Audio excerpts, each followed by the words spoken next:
warep dari sing lanang nduk aku nyawangi bung lungguh buk ning arepe TV kok ketok mundung-mundung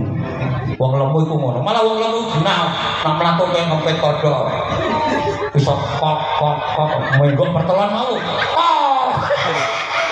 wis direwangi senam yo karo iso mlorot DB-ne ya bar senam nang ngene warung apa baksonan ngombe wae tak telung cantel ya ora turun DB tambah lemu padahal wis senam lane ana wong lanang seneng bojo lemu ana wong lanang iku seneng bojo cilik mergo pancen takdire untuk bojo cilik jarene ngene aku malah seneng di bojo cilik lha apa tak keteki kok kula langsung mumbul-mumbul soalnya kok bojone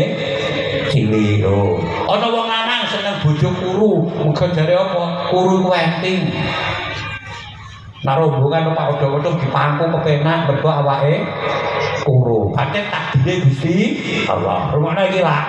rumakna ya Mas Faid rumakna ayu elek takdire pangeran malah genah elek katimbang ayu mergo apa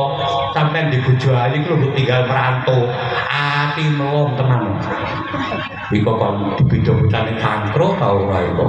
garangan-garangan ning arepe omah pirang-pirang aku ora ning omah berarti bojo ayu iku ora negani nek bojo elek negani kok tinggal lunga ning ngene Papua 4 tahun yo sapa sing ape doyan bojo kok gendruwo wae blayu nomor loro bojo ayu iku ora doyan pergawean pengumuman permono bojo ayu iku ora doyan pergawean ora percaya nyuwun sewu nggih wong sing tandur-tandur iku ndak sing ayu lha elek yo sesuk tandur yo oke lah jan wong ayu nek tandur sesuk tandur yo total temen kuku-kuku ngene mulus e bukan tandur nggih nyuwun sewu aja tertiup rata-rata pendarat kemawon ku nak elek halo pendarat ayu alah pendarat ayu kurang pendarat selfie mulai bawa iwak